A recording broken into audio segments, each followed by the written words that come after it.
What's up, you guys? Welcome back to the channel. It is May 4th, Monday, May 4th, 2026.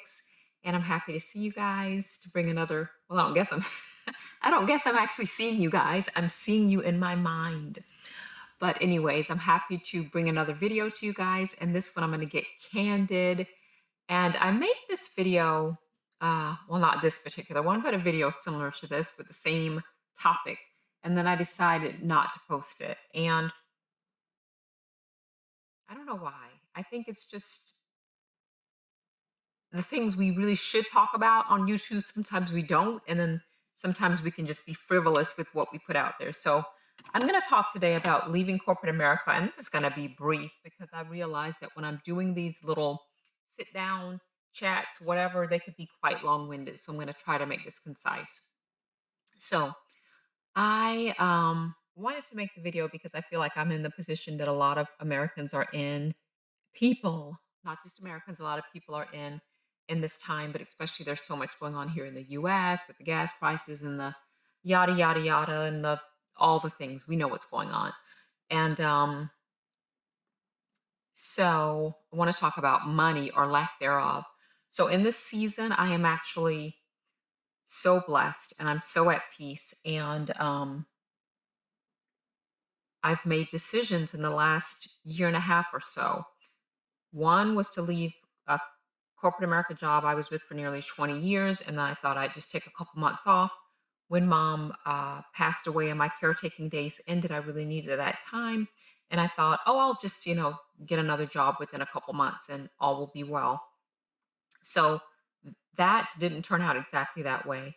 In 2025, it was actually very hard because I was trying to transition from insurance and just figure out some other work that would be more impactful and meaningful. And so it took, oh gosh, 9, 10 months before I could actually find a job. In that time, I was not paying, I was not paying the non-essential bills.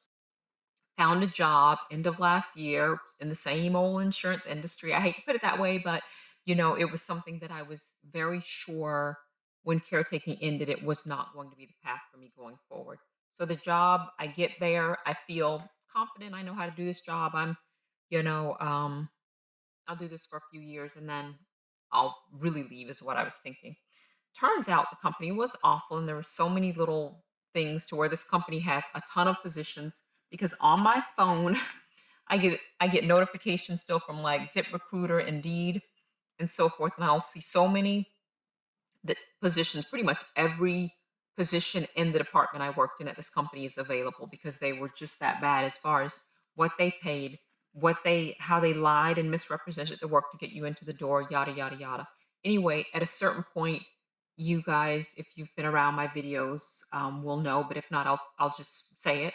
I have tinnitus, and for the first time ever in my work life, it was flaring up and giving me problems, and so I went to the audiologist and had, the test done and notified that employer, and they were giving me pushback about being outside of the office structure. And it was a hybrid position anyway, where eventually you would just have to go to work in the office 4 times per month.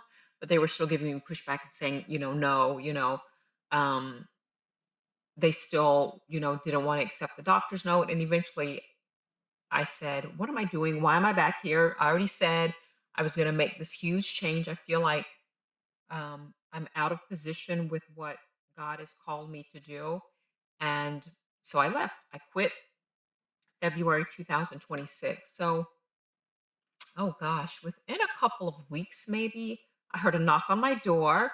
And I was like, who is that? I don't just open the door for random people. I'm thinking it's just a solicitor or something. So I realized later on when the person came back another day that I was getting sued for um, by a credit card company, and I was like, "Wow, I wasn't aware they would do that." Because I before that I've had excellent credit, paying my bills. It was interesting because it was like right at the point that I'm saying again, "Okay, I'm gonna do this thing. I'm gonna go.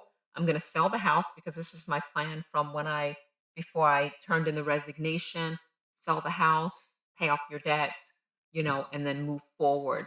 And so test number one, right? Because anytime you're really starting to align yourself with God's calling, you're going to be tested, is that, I'm served with suit papers.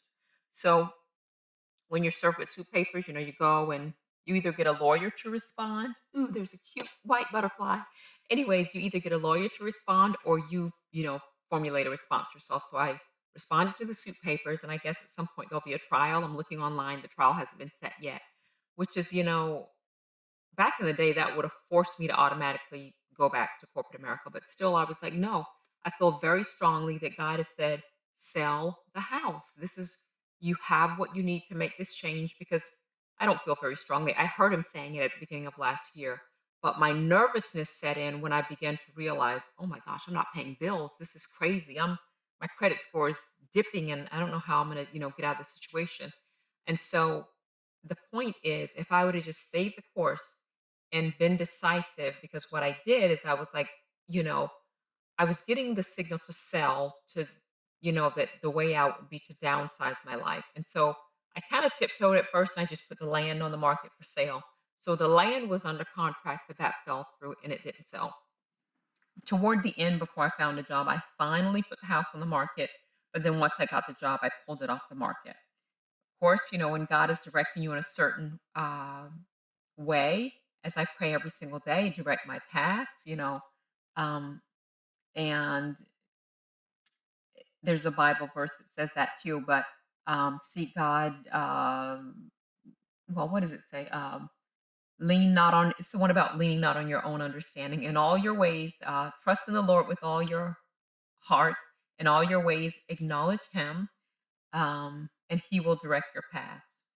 And so it's just butterfly day out here. If you guys see me looking, it's because there was a beautiful yellow and black butterfly that just went by. But anyways, so the door slamming, the point that I'm trying to make, I said I wasn't going to be long-winded, and here I go being long-winded. But anyway, the point that I'm trying to say briefly is that a lot of times a door will slam. We are being positioned. God is saying, no. I said, you said you wanted out when you were caretaking and, you know, saying that, okay, I'm gonna leave, I'm gonna do this, and then I'm telling you that this is what you need to do, and you're still trying to go back to corporate America. So I'm gonna make it very clear to you that they don't care about you. That I'm gonna make sure your tinnitus flares up. I'm gonna make sure it's clear that you have to make a choice between your health, your well-being, because at that job I would have had to work 11, 12-hour days. Um, I realize you guys are sitting in the sun on my dashboard, and that is going to cause my camera to overheat. So let me hang on a second. I'm going to reposition. All right, guys, kind of a weird angle, but anyways. So the when God is positioning you and you're asking Him to direct your steps and you're indecisive, He will often slam a door, which is what He showed me, very bright neon signs like sometimes we need, or sometimes it has to happen before we really pay attention. With the last job, to where I said, okay, that's done. I'm going to focus on painting my fence, putting the house on the market, going forward. And it's been really good because I've had it on the market for, I don't know, maybe 50 days or something. And I've had 7 showings, which does not sound like a lot, but I've had 4 offers already. Now, 2 of the offers were cash offers in real low ball, and so they just weren't even something that I could, entertain, or that I did entertain. But the other 2 were 2 people that came by, saw the house, and one was just this past Friday. And so that was, a very good thing. And now I'm negotiating with that person, because although my money is low, my bank account says I'm broke. The point of the video, and the reason I found it so important to make this video, is that as children of God, we have to know we are never broke. We have a sound mind. We have so many things that we have to just trust. Keep the faith. Follow what God is telling you to do. We have a calling in life, and sometimes if you're not in line with your calling, you know, you will have a struggle. And also, when you make any big change, if you do decide you're going to go from corporate America or this place to that place, there's going to be an adjustment period. There's going to be a bit of a struggle. So, just to let you know, I've got my Home Depot boxes in the back. I would reach and try to show you, but it's too awkward. And I'll just say that a couple of the things that have been beautiful about this time, these last couple of months, as the bank account is going down towards zero, and I mean close, is that I felt such peace because I know that I'm in alignment with God. And He's showing me so many things through being out here on the land and the garden and all the things that are just producing. And He's showing me, and I know that this is what I'm meant to be, part of what I'm meant to be doing as well, because my soul, because when you're in alignment, your soul just knows, right? Your heart is happy. You feel good to go to where you're going to. You don't feel like you are spinning your wheels or you're in a place where um, you're not happy. So, from a practical standpoint, what I've done is definitely watched my spending, um, lowered the price on the house to get more interest. And we have to, be willing to step outside of our comfort zone. In all areas of our life, to sell a house when you're still in it is not comfortable.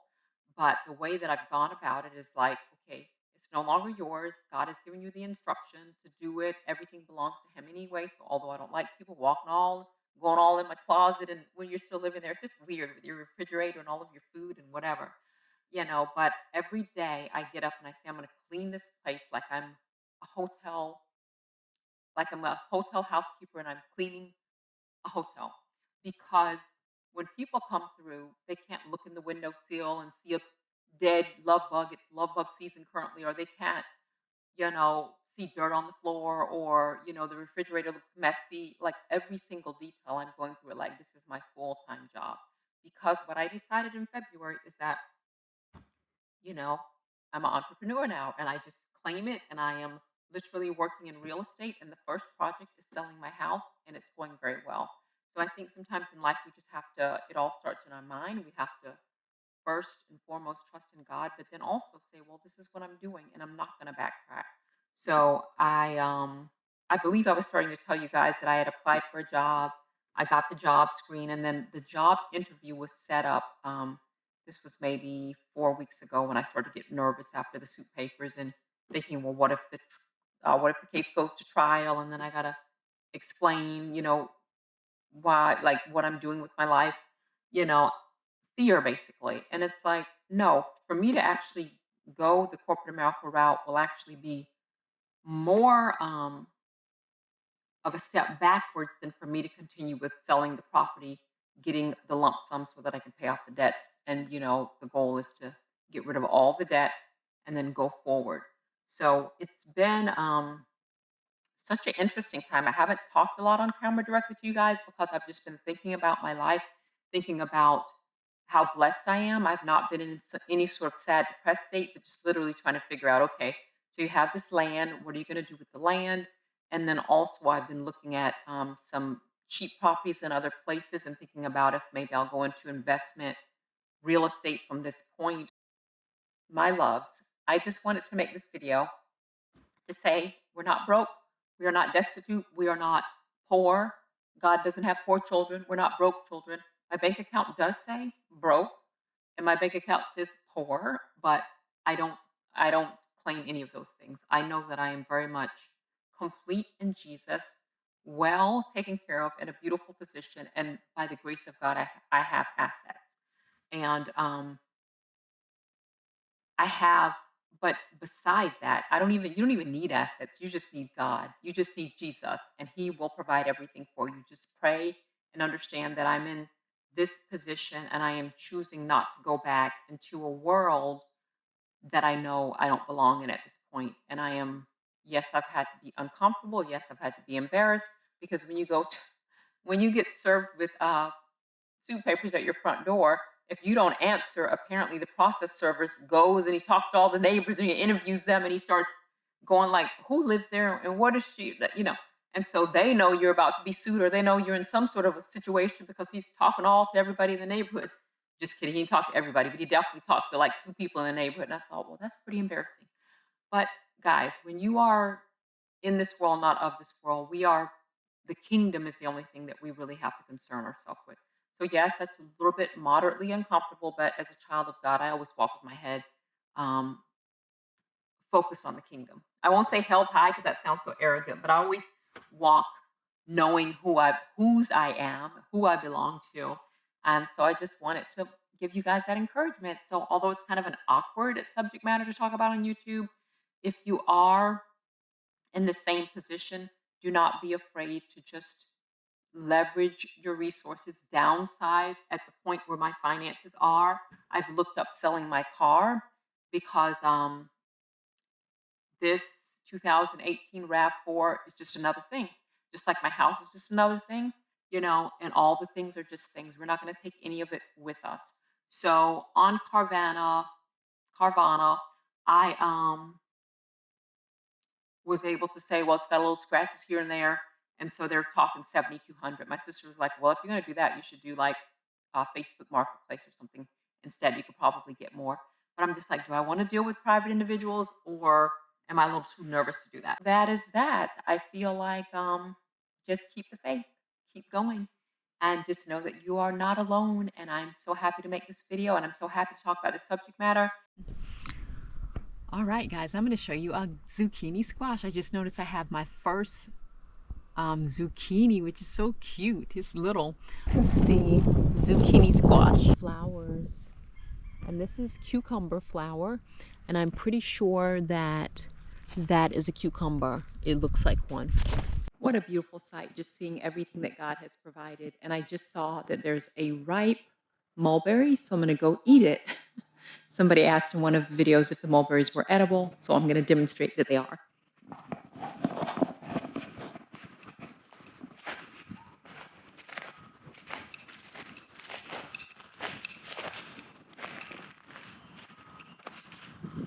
All right, there it is. Ooh, ooh, ooh.